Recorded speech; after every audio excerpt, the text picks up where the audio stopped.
Вы не поверите, что произошло, когда эта избалованная женщина начала смеяться во время вынесения приговора. Реакция судьи была быстрой и совершенно неожиданной, повергнув весь зал в шок. 25-летняя Саманта Томпсон предстала перед судом в ожидании своей участи за вождение в нетрезвом виде, в результате которого погиб Оливер Уайлд, 31-летний отец 5 детей. Казалось, некоторые члены ее семьи не осознали серьезности ситуации, особенно ее мать, Донна Томпсон, которая вскоре столкнется с последствиями своего неподобающего поведения в суде. В тот день зал суда был разделен как поле битвы. По одну сторону сидела семья Оливера, его мать Хиллари, сжимавшая в руках салфетку, его сестра, готовившаяся выступить с заявлением о том, что она пострадала в результате столкновения, и его жена Синди, которая выжила в аварии, но получила серьезные травмы. Их 5 детей тихо сидели рядом с ней, слишком маленькие, чтобы до конца понять, почему их отец больше никогда не вернется домой.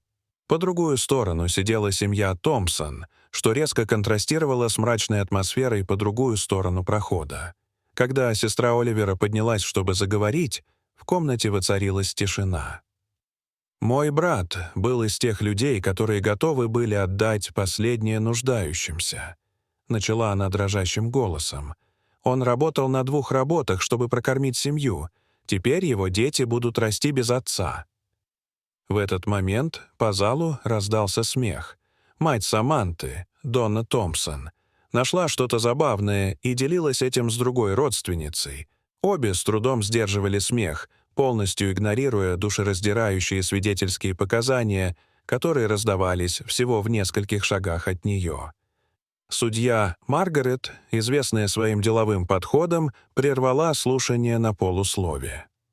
Атмосфера стала напряженной, как будто сам воздух похолодел, когда она устремила свой стальной взгляд на неуважительные личности, не оставляя сомнений в том, что их поведение не будет терпимым. «Кто может сидеть здесь в такой трагический момент и смеяться, когда кто-то потерял члена семьи?» Начала она резким и непоколебимым голосом, который пронесся по комнате с такой силой, что заставил всех сесть немного прямее. Она особенно сосредоточилась на одном из людей, заявив, что этот клоун, и именно так она будет называть этого человека. Затем, обратив свое внимание на Донну Томпсон, судья произнесла слова, которые вскоре облетели весь интернет. «Вы тоже можете уйти, потому что, если вы не знаете, как себя вести, вы можете отправиться в тюрьму. Я понимаю, вы расстроены, потому что ваш любимый человек отправляется в тюрьму, но знаете что? Она отправится в тюрьму за свой выбор. Эти люди здесь скорбят по погибшему. Опечалены, потому что бессмысленный поступок лишил их любимого человека, а вы сидите здесь и ведете себя так, будто это шутка». Без колебаний судья Маргарет постановила заключить Донну под стражу. Она заявила, что та проведет 93 дня в тюрьме за неуважение к суду. Выражение лица Донны мгновенно изменилось.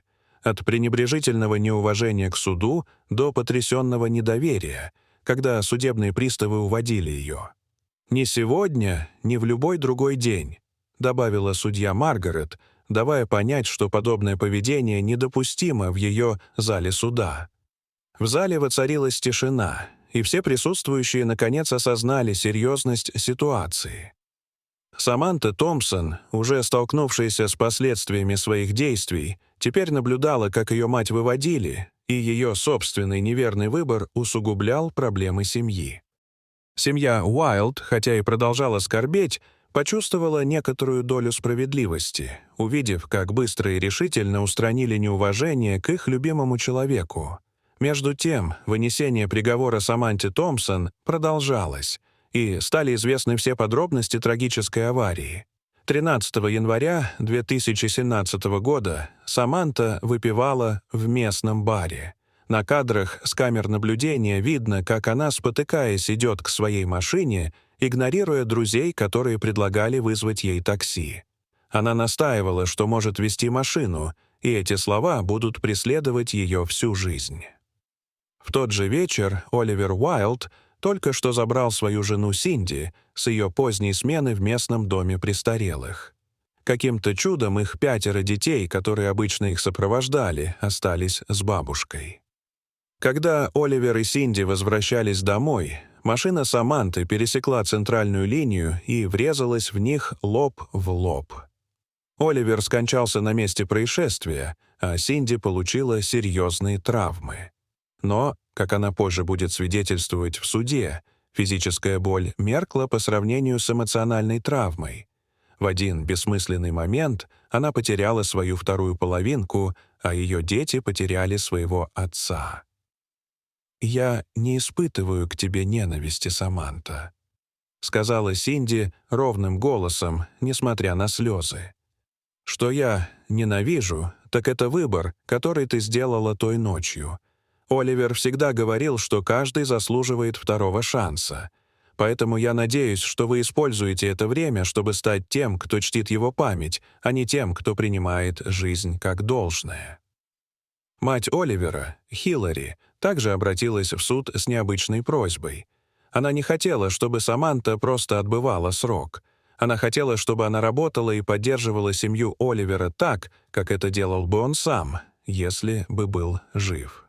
«Я хочу, чтобы она помнила, чего ее действия стоили моим внукам», сказала Хиллари, и ее голос был полон эмоций. «Я хочу, чтобы каждую неделю она думала о жизнях, которые она изменила навсегда». После эмоциональных показаний Синди и Хиллари судья Маргарет объявила небольшой перерыв для рассмотрения приговора. В зале суда царило напряженное ожидание решения судьи. После возобновления заседания судья Маргарет обратилась непосредственно к Саманте. «Мисс Томпсон, тяжесть ваших действий и их последствия невозможно переоценить», — сказал судья. Саманта была приговорена к тюремному заключению сроком от 3 до 15 лет за смертельную аварию в состоянии алкогольного опьянения. Когда ее уводили, до нее, казалось, наконец дошла тяжесть ее поступков и их последствий. Когда зал суда опустел после вынесения приговора, в коридоре началась бурная деятельность. Семья Томпсон, все еще не оправившаяся от двойного потрясения, заключения Саманты и внезапного тюремного заключения Донны, собралась вместе, чтобы о чем-то срочно поговорить. «Мы должны вытащить маму оттуда», — настаивала Джессика, сестра Саманты, ее голос дрожал от гнева и страха. «Это неправильно. Она не сделала ничего плохого». Их отец Джон мрачно кивнул. «Я уже позвонил дяде Майку. Он знает хорошего юриста, который специализируется на апелляциях. Они уже в пути». Как раз в это время к ним быстро подошел мужчина в строгом костюме, рядом с ним стоял портфель. «Я — адвокат Дэвид Розен», — представился он, пожимая Джону руку. «Майк рассказал мне о ситуации. Давайте найдем тихое место для разговора». Они удалились в небольшой конференц-зал, где Розен внимательно слушал, как семья рассказывала о событиях, приведших к обвинению Донны в неуважении к суду. Нахмурив брови, он делал пометки, время от времени прося пояснений. «Послушайте», — сказал Розен, наклоняясь вперед, — «я буду с вами откровенен. Обжаловать обвинение в неуважении к суду непросто, особенно когда оно исходит от такого судьи, как Маргарет. Она известна своей строгостью в зале суда». «Но должно же быть что-то, что мы можем сделать», — воскликнула Джессика, и ее глаза заблестели от непролитых слез. Розен успокаивающе поднял руку. «Лучше всего подготовить искренние извинения и просьбу о снисхождении. Мы подчеркнем, что поведение миссис Томпсон было нехарактерным для нее и было вызвано стрессовой ситуацией. Нам также нужно, чтобы люди, которые ее знают, рассказали о ее обычном уважительном характере», — предложил адвокат. Семья с готовностью закивала, надежда начала сменять отчаяние. «Самое главное», — серьезно продолжил Розен, чтобы миссис Донна проявила настоящее раскаяние, никаких отговорок или оправданий. Она должна взять на себя полную ответственность за содеянное и выразить искреннее сожаление, особенно семье жертвы. Когда семья усвоила этот совет, Розен приступил к составлению апелляции. В конференц-зале царила оживленная работа, поскольку они собирали характеристики и готовили стратегию на завтрашнее слушание. Донна Томпсон, находясь в тюремной камере, уже начала осознавать серьезность своих действий, что подготовило почву для преображающего выступления перед судьей. На следующий день Донна Томпсон снова предстала перед судьей Маргарет, преображенная проведенной в тюрьме ночью. Неуважительное отношение исчезло, сменившись искренним раскаянием. Адвокат Дэвид Розен стоял рядом с ней. Его присутствие выражало молчаливую поддержку, когда Донна обращалась к суду. «Ваша честь», — начала Донна слегка дрожащим голосом, «я хочу выразить свои глубочайшие извинения за мое вчерашнее поведение. Это было совершенно неприемлемо». Розен ободряюще кивнул, и Донна продолжила, повернувшись к семье Оливера. «Семья Уайлд, я искренне сожалею. Мои действия были необдуманными и неуважительными. Вы заслуживали лучшего, особенно в такое тяжелое время. Память о мистере Уайлде заслуживает только уважения». Пока Донна говорила, Розен представил суду характеристику и официальную просьбу о снисхождении. Он подчеркнул, что Донна обычно была почтительной по натуре, и подчеркнул стресс, который привел к ее нехарактерному поведению. Судья Маргарет внимательно слушала с непроницаемым выражением лица. Когда Донна закончила, судья заговорила. «Миссис Томпсон, я ценю ваши искренние извинения и те шаги, которые вы предприняли, чтобы загладить свою вину. Хотя ваше вчерашнее поведение действительно было неприемлемым, сегодня вы раскаиваетесь». Она сократила срок наказания Донны до отбытого, но подчеркнула важность урока. У действий есть последствия. Пусть это будет напоминанием о должном уважении в этом зале суда и, что более важно, о неприкосновенности человеческой жизни. Новость о реакции судьи Маргарет на беспорядки в зале суда быстро распространилась по всему миру, миллионы зрителей восхваляли ее быстрое отправление правосудия и стремление поддерживать уважение в зале суда. Но для судьи это было нечто большее, чем просто стать интернет-сенсацией. В последующих интервью она подчеркивала важность соблюдения достоинства судебного разбирательства, особенно в моменты глубокого горя и утраты.